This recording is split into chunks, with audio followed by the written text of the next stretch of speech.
That is not a coincidence. Hezbollah is not just another organization inside the Iranian system. It is Tehran's most important strategic asset on Israel's entire border. And if Iran succeeds in bringing Lebanon into the agreement, it's not only stopping fire, it is trying to stop Israel exactly at the moment when the IDF is striking the infrastructure Hezbollah built over generations. That is why we are heading north today. While the world is talking about uranium, sanctions, and oil, beneath the ground in southern Lebanon lies the simple answer. Hezbollah was not preparing for peace. It dug, it built, it hid weapons, and it inserted the war into civilian spaces. In El Khiyam, in southern Lebanon, the IDF has already uncovered an underground infrastructure about 25 meters deep inside a civilian clothing store. Above ground, shelves, clothes, the appearance of ordinary life. Below ground, rooms, weapons, and infrastructure used to manage Hezbollah activity. This is not a small detail. This is the model. Civilian life in Lebanon is the cover, and Iran's war against Israel is underneath the ground. In Kiryat Shmona, you can see very quickly that the north has still not returned to normal life. There are open roads, there is movement, there's the beautiful landscape of the Galilee, but beneath all of that, there's a different feeling. The border is too close. The Lebanese villages are just beyond the hill. Every house on the other side will be a house, but it can also be an observation post. Every warehouse can be a warehouse, but it can also be a place where rockets, explosives, or the Radwan force equipment are hidden. And here we need to say it clearly. Hezbollah did not build these tunnels to protect Lebanon. It built them to prepare the next war against the people of Israel. It didn't place infrastructure inside villages to protect Lebanese civilians. It did it because it knows that on the day Israel strikes, the world will first see the destroyed house and only later ask what was hidden inside or under it. This campaign did not begin today. After the elimination of Nasrallah, after the pager operation, after the precise strikes on commanders, on warehouses, on communication systems, and the Radwan elite force, Hezbollah is no longer the same place it was before the war. It's still dangerous, it's still armed, but it is no longer the organization that thought it could threaten Israel without paying a heavy price. And that is exactly why Iran is afraid. For the regime in Tehran, Hezbollah is the most important layer of deterrence against the people of Israel. If Hezbollah is hit too hard, Iran loses the ability to threaten Israel from the northern border. And if Israel continues to operate in southern Lebanon while talks with the United States are taking place, well, Tehran understands that its Lebanese card is in dire danger. Just in recent days, the situation in Lebanon has moved up another notch. IDF forces are operating deeper inside southern Lebanon, including in areas close to the Litani River and even beyond lines where they had not operated for a very long time. Infantry, engineering, and armored units are working together to reach launchers, to reach warehouses, tunnel shafts, observation posts, and Hezbollah infrastructure. Because in the end, when we talk about restoring security to the north, that's not just a slogan. It means dismantling Hezbollah's ability to approach the fence. Now we enter the journey itself. The gathering point in Kiryat Shmona is not just a technical location, it's a line of transition between Israel proper, which has lived for many long months under threat, and Lebanon, which Hezbollah has turned into Iran's forward front. I'm standing here with a vest and helmet next to me, waiting to enter the El Khiyam area with the IDF. You don't need Botox to contour your jowls. You just need a dash.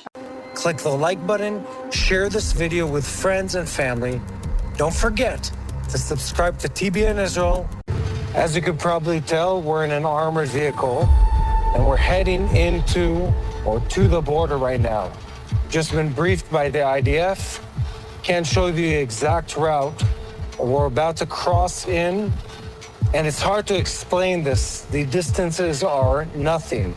It's minutes of driving from within a Israeli city where life looks normal into, well, a Hezbollah terrorist nest. I mean, and within minutes you transition from that to the infrastructure that has been built at an enormous cost to destroy the life in Israel.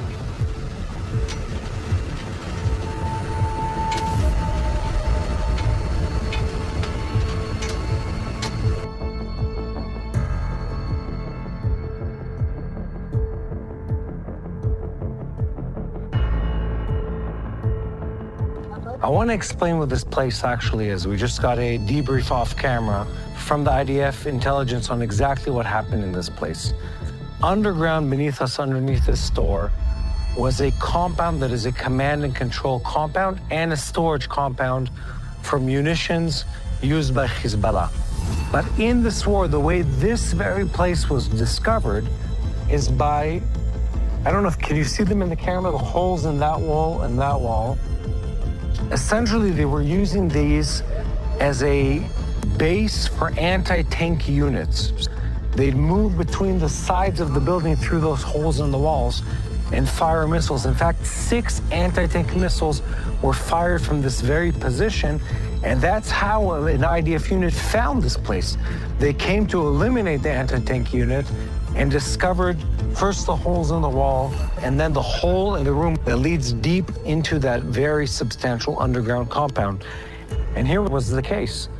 In a clothing store, in a shop where people are supposed to be buying these innocent objects, children's clothing, women's clothing, instead of that, they're sending anti-tank missiles. Instead of that, they're trying to harm Israeli communities. They're building these vast underground compounds exactly for that purpose. This image tells you everything you need to know about what's happening in Lebanon.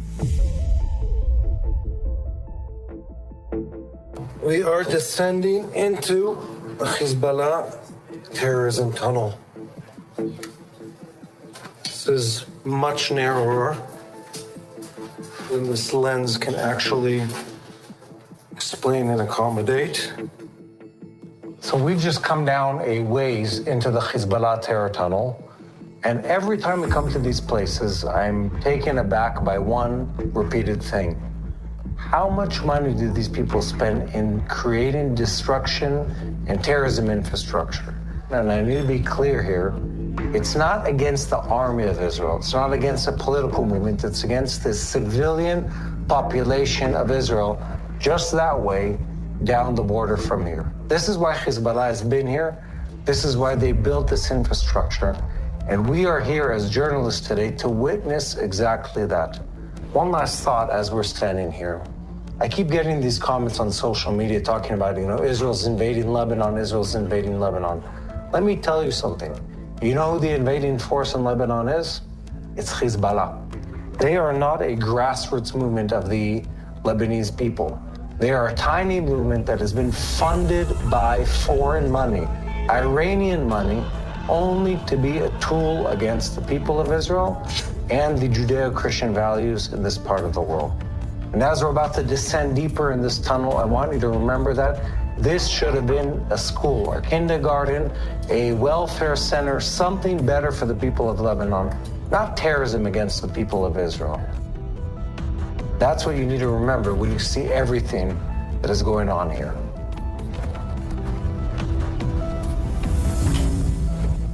We just arrived at the ground floor. We came down the corridor. I want you to notice the details around me because this is where things really matter. These are expensive I-beams. This is steel. This costs a lot of money. If you've ever done construction, you know how expensive this all is. Look at the corridor behind me. This vast underground infrastructure, all meant to do one thing, bring destruction to the people of Israel. And as we start traveling down this corridor, I want you to remember why this thing is here. Again, it's not for fighting on behalf of the people of Lebanon. Let me close this door. It's not for that. It's to harm the people of Israel. That's why there's a massive generator in here. And look at this infrastructure. That's why they built this vast construction labyrinth. This is an underground bunker, as it was explained to us upstairs. An underground bunker meant to be a tactical hiding place for Hezbollah terrorists. So you have the diesel fuel over here, you have the generator over there. It's all here, all to be something used against the people of Israel. Stop replacing your cheap pots and pans every year. Buy Hex. Can you explain what this tunnel was actually used for?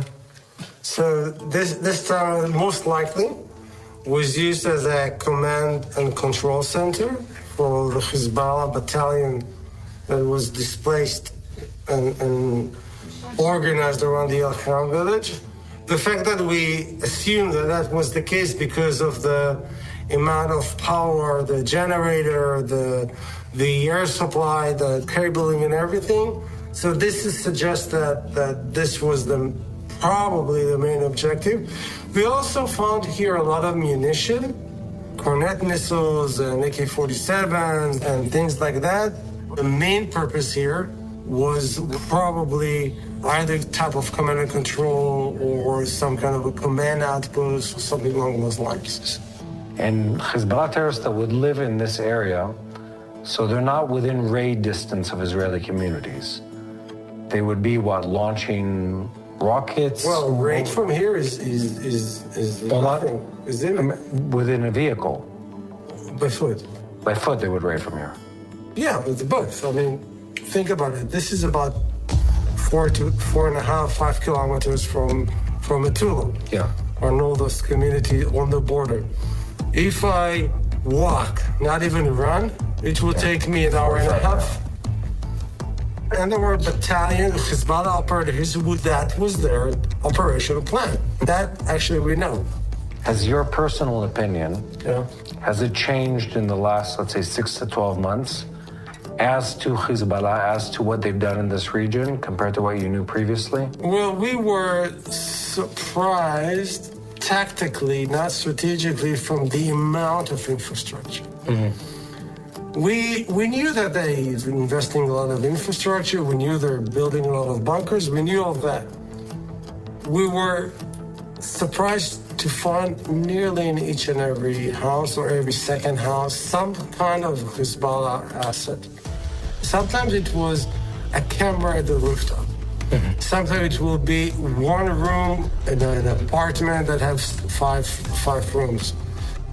Sometimes it will be like this one, a bunker under a store. Mm-hmm. But what it taught us is that Hezbollah, over the years, did a systematic, highly invested, highly regulated and registered in terms of building the Shia villages, and many of the Shia villages as a military compound designed to attack our communities. So everything you see here is on an attack line, not on a defense line. Again, it's sometimes funny. I need to remind that everyone. On October 7th, we did not launch the first strike, the first attack on Lebanon. Hezbollah did. Yeah.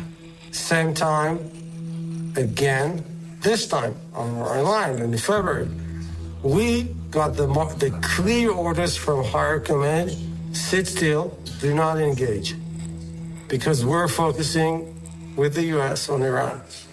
Don't open a second front. Hezbollah launched this strike against us, so we had no choice. So it's like it's a repetitive muscle that they're flexing if we need a proof again and again that Hezbollah is determined.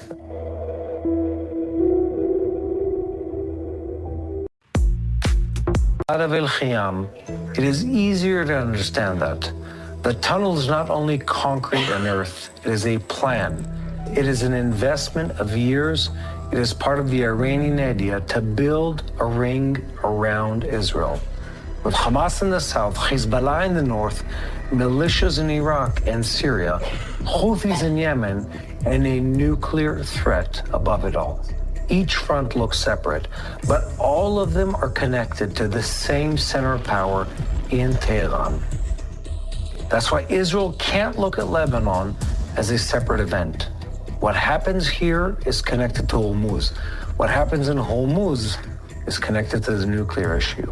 What happens with the nuclear issue is connected to money, and what happens with the money eventually returns to rockets, drones, precision missiles, and tunnels in southern Lebanon. This is a war of patience, meter after meter, room after room, shaft after shaft, and every discovery like this one removes another part of Hezbollah's ability to surprise Israel in the future. It doesn't cancel the threat in one day, but it changes the equation. Instead of Hezbollah sitting underground and waiting for the right moment, the IDF enters its space and forces it to lose the advantage it prepared for itself. And here we also bring in the Lebanese voice we have seen in recent days. Go make Lebanon great again. روح التقي بالرئيس بنجامين نتنياهو.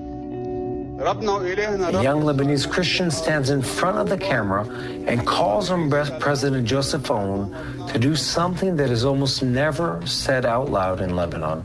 Speak with Benjamin Netanyahu, reach an agreement, and remove the Revolutionary Guards from Lebanon's veins. He uses Christian language. He quotes, "Blessed are the peacemakers," and is essentially saying something very simple. Lebanon cannot continue living as Iran's hostage. The voice is important not because it represents all of Lebanon. It's important because it exposes a crack. For years, Hezbollah sold the Lebanese people the story that its weapons protect them. But more and more Lebanese are seeing the result. A country that has collapsed economically, young people leaving, a weak government, a border turned into a war zone, and villages in the south turned into a forward infrastructure of the Revolutionary Guards. That young man is not speaking out of love for Israel. He's speaking out of exhaustion from the Lebanon that has been hijacked. This is a point that must be understood. Not everyone who calls for an agreement with Israel suddenly becomes a Zionist. Sometimes he simply understands that living under Hezbollah means living without a future, without a stable economy, without real sovereignty, without the ability to decide on your own whether your country goes to war or chooses peace. And this is exactly Hezbollah's fear. This is the deeper story of this episode. On one side, in an Iranian regime trying to force the world into an agreement that will save its network of proxies. On the other side, the IDF operating on the ground to dismantle the infrastructure of the most important proxy on Israel's border. And in the middle, Lebanon, a country with people who want to live, work, raise children, not wake up every few years to a new war decided in Tehran. Normally with a nonstick